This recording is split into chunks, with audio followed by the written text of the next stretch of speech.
On the 6th of October 2025, the French government collapsed again. Sébastien Lecornu, appointed just 4 weeks earlier as prime minister, resigned before the ink dried on his first decree. His cabinet lasted barely 14 hours. Newsrooms called it a record for fragility. But what really shattered wasn't just a government. It was the illusion that France could keep borrowing, spending, and surviving on financial fumes without consequence. France's public debt now hovers near 112% of GDP, the highest in its modern history. The European Commission warns the deficit could exceed 5% this year, far above EU limits. Yields on French 10-year bonds rose past 3.5%, the sharpest spike since the Eurozone debt crisis. Investors are not panicking yet, but they are watching closely. Politicians blame gridlock. Journalists blame polarization. But beneath the daily spectacle lies a deeper truth. France is running on borrowed time, literally. The collapse wasn't just political, it was financial.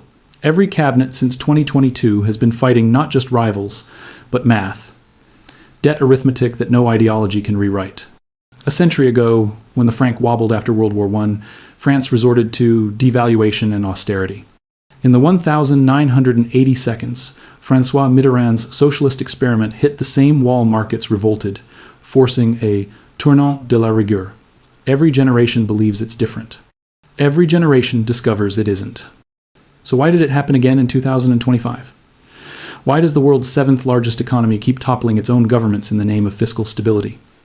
To understand why, we need to go back in time to the quiet, technical origins of a political disaster written not in speeches, but in spreadsheets. Summer 2024. Paris was exhausted. The snap elections meant to restore clarity delivered the opposite chaos frozen into law. 3 blocs carved the National Assembly into pieces: Macron's centrist Ensemble Alliance, Marine Le Pen's National Rally, and the left-wing New Popular Front. No single camp crossed the 289-seat threshold for majority. It was a hung parliament engineered by public anger and decades of mistrust. France became ungovernable by arithmetic. Every reform required 3 enemies to agree. Every budget was a grenade waiting to explode. The Élysée called it a phase of adjustment. Markets called it paralysis. Into this paralysis stepped Sébastien Lecornu, a military man turned minister, handpicked by Emmanuel Macron to project order. But even before him, the rotation of prime ministers had turned absurd. François Bayrou's brief stint collapsed under pressure from both extremes. Then came Lecornu, appointed the 9th of September 2025, with a promise to rebuild consensus. His consensus lasted less than a month. Behind the political theater, the financial backdrop grew darker. France's pension reform of 2023, raising the retirement age from 62 to 64, had sparked nationwide strikes and burned political capital. The energy crisis and pandemic-era spending left the treasury swollen with obligations, €3 trillion in debt, €1 billion a day in interest. Every debate, every protest, traced back to those numbers. Ordinary citizens felt the abstraction of debt as inflation in groceries, taxes, and rents, yet no party dared admit that austerity had to return. When Lecornu unveiled a national unity budget, the left called it betrayal. The right called it surrender. Within hours, the experiment imploded. On the surface, it looked like another personality failure. In truth, it was the moment when the budgetary mathematics of a divided republic reached its breaking point. And the real shock was still ahead. Because when the government fell, the markets barely blinked. They had already priced in collapse. Morning of the 6th of October 2025. The courtyard of Hôtel de Matignon filled with cameras. Lecornu, in his dark navy suit, stepped forward flanked by ministers who hadn't yet memorized their titles. The air smelled of anticipation and dread. By afternoon, it was over. The left boycotted the inaugural vote. The right tabled a motion of no confidence before the national anthem even ended. By 8 p.m., Lecornu's resignation letter was on the president's desk. 14 hours, the shortest-lived cabinet in modern French history. But the real tremor didn't come from the assembly. It came from the bond market. French 10-year yields surged to 3.62%, the highest since 2011. The euro slipped below $1.06, and analysts whispered the phrase that once terrified Brussels, contagion risk. The CAC 40 shed 2% in a single session. Fitch Ratings released a dry, one-page note. Political instability may delay fiscal consolidation. In bureaucratic language, that meant panic deferred. Inside the Élysée, Macron faced an impossible arithmetic. To pass a budget, he needed votes from parties that loathed each other more than they feared default. The finance ministry's spreadsheets told the same story as the headlines: a deficit near 5.3% of GDP, spending locked in by pensions and welfare, and rising borrowing costs that devoured every tax gain. He considered invoking Article 49.3, the constitutional weapon that lets a government force a bill through without a vote. But that move had already sparked riots in 2023. The streets still remembered.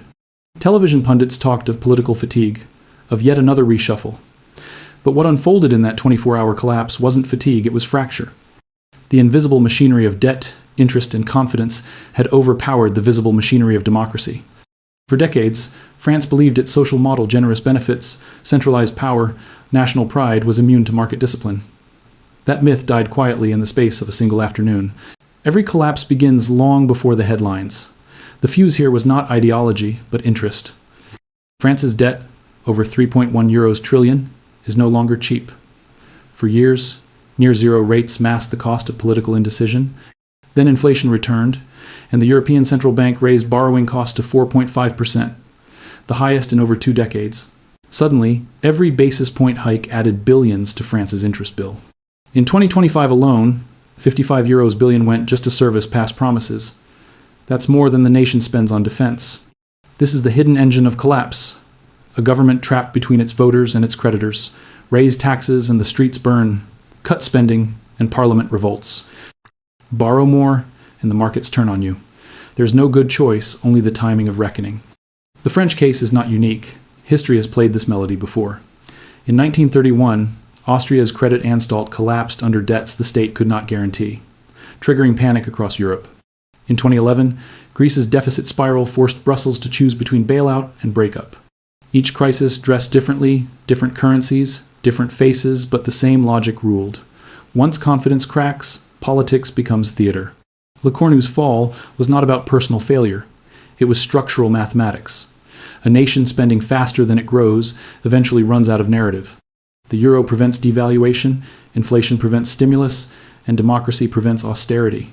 France is boxed in by its own institutions. Economists call it fiscal dominance, when central banks and treasuries become hostage to debt size, not policy choice. Politicians call it crisis. But the mechanism is older than both. Every empire, every republic that borrows too much learns the same rule. Sovereignty lasts only as long as your lenders believe in it. Every French collapse feels like déjà vu, because it is.